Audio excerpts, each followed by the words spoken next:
July 23rd, Rotoball Patch compound, stand at the stop sign patch. Let's get her spun around and take a look.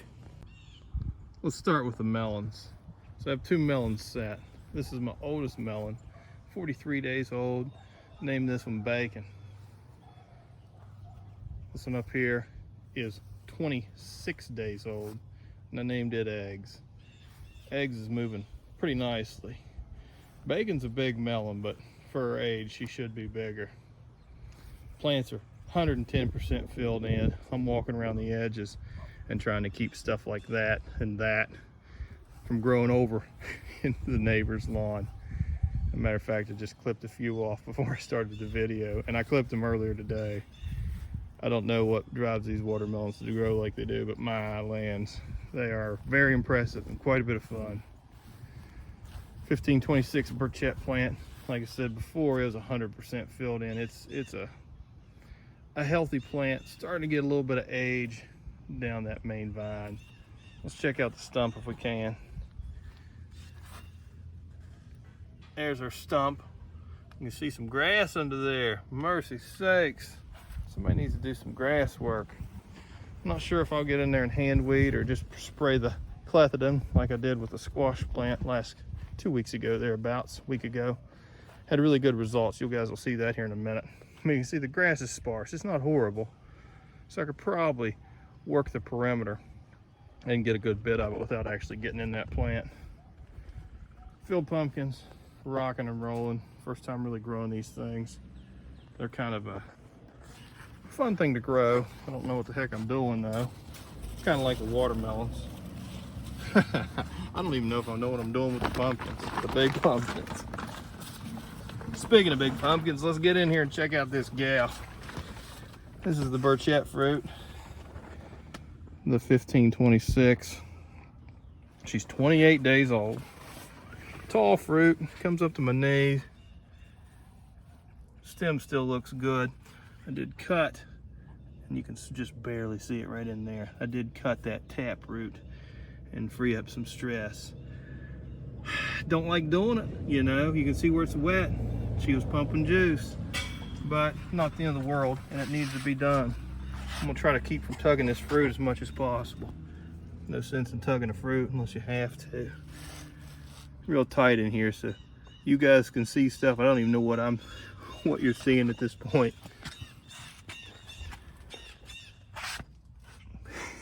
The vine arrangement. I mean, just running 30 vines down through there. Why not? Let's see what happens. What a great plant. Good fruit too. Real excited to see what my day 30 looks like. It's gonna be one of my smaller day 30s. Obviously it better be. If it's one of my big day 30s, I'm in trouble. But I think that the genetics behind this will be an absolute brick. On to the main patch. So I got a mix going. 275 gallon tote of rainwater, humic, fulvic, some kelp, a little bit of urea mate, and just a tiny bit of CalMag. EC is probably about a 0.6 or a 0.7, nothing crazy. And I have my pump on currently, cycling the water through, down around, back in. Also have a pond pump inside here, churning that thing like butter. We'll let it run for 45 minutes. The mix will be nice and smooth. And any of my powder components, I always put in a 5-gallon bucket and try to get them dissolved before they go in there in the first place. Entering in the bottom side again. I've got this ground down here chewed up because this is where I'm getting my vine berry mix from. And I've been adding soil conditioner just to try to keep from having a pit, a mine pit. Don't have a whole lot more burying to do. You can see my real estate through there is not much. Only have 3 growing tips on the 1707.5 Petey Pete caspers. And this fruit, oh man, 31 days old and gorgeous. I just can't get over how pretty this fruit is. Nice thing about it is I can leave the blanket off or the sheet off a good bit of the day and just enjoy it because I've got such a good structure around it. Stem's gorgeous. Love the texture. Everything about this fruit it could grow to 1,000 pounds, and I'd still just think it was amazing, just because it's just a great shape and beautiful, and just a good grower. I think she'll hit 1,000 no problem.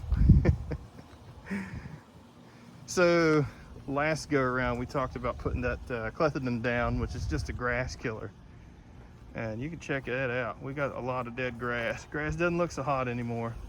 Now any of your broadleaf stuff, like that guy, whatever he is, and your mustard, that guy, didn't kill, and it's not going to kill. It's a very selective herbicide. The squash is a heck of a lot bigger. Still probing that hole. My wife came out today and said, oh, there's a hole in that fruit. And I said, all right, I'll probe it. And I probed it. It's been probed 3 times today.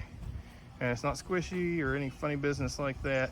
Matter of fact, I feel like it's going in less and less. So it's actually starting to maybe fill in there, which doesn't make any sense. But that's the way it seems just from the depth, because I do check the depth.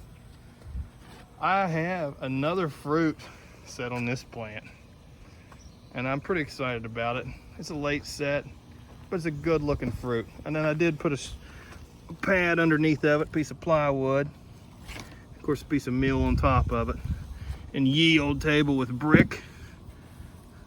Did a little bit of nub cleaning today too, so you'll see some cut marks, and I just want to be proactive.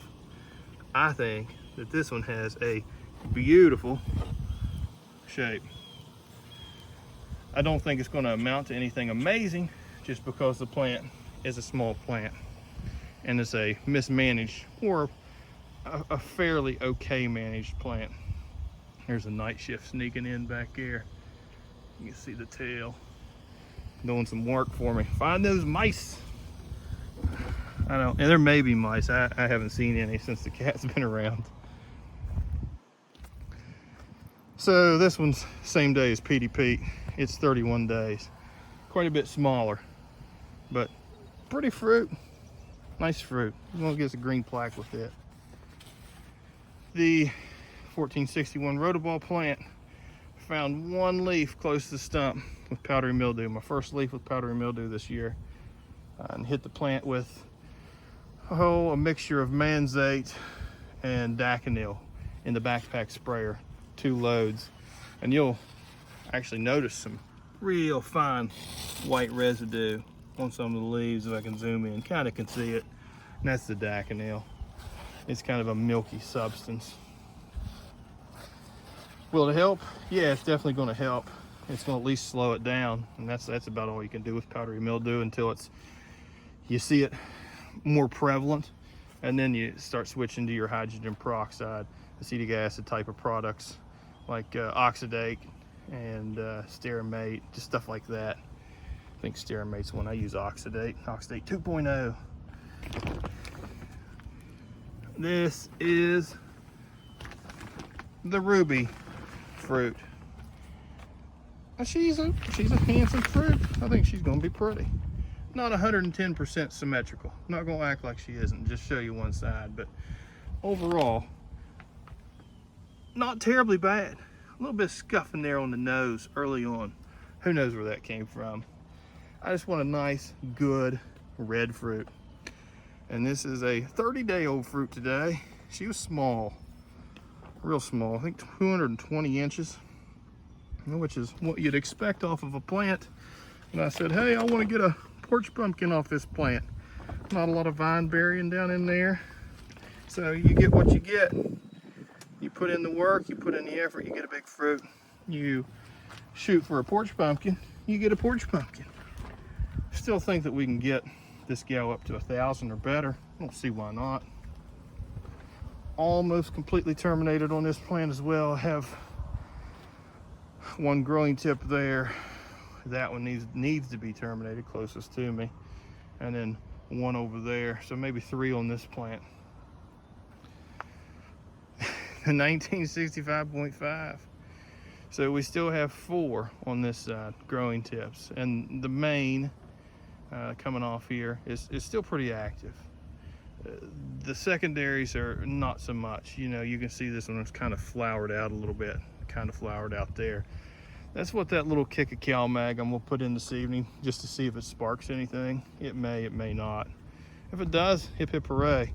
So I'd really like to fill in this real estate. I don't want to have this 5 foot wide, 6 foot wide bare patch of landing strip of just sadness.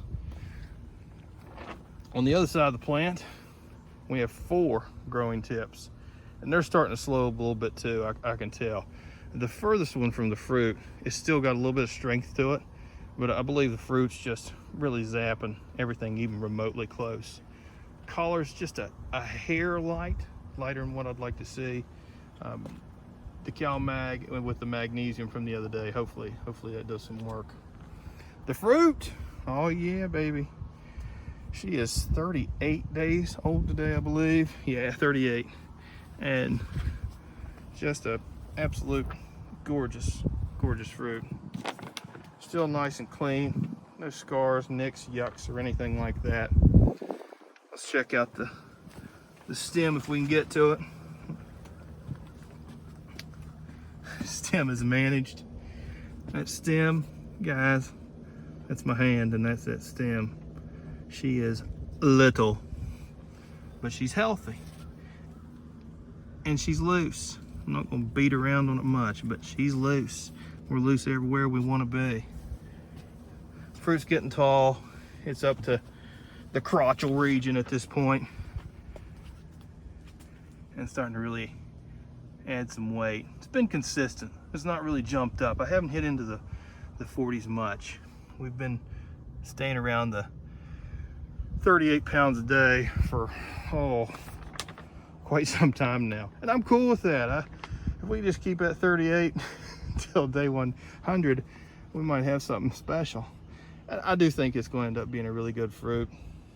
We might get it to 17 to 18 like I told last video or video or two ago, and Jacob called me out on, but you know, I know the potential. Maybe I'm wrong. Maybe it'll surprise me, but I think this is a good 16 to 1800 pound fruit when it finally hits the scale. Greenery's still green, guys. I hope your patch is doing well. Mine's not bad. Every little bit of effort I can put into it makes it that much better, and I'm pleased with where I'm at in the season. You know, everything's got a fruit on it. The squash plant even has 2 fruit. Woo!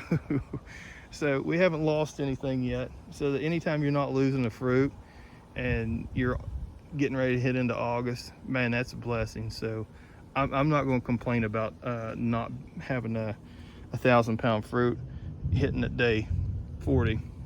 I'll just be tickled with what I got, what the good Lord gave me. So thanks for watching, folks. Questions, comments, hit me up as always. Otherwise, grow some big pumpkins and I'll see you guys at the scale. Doc out.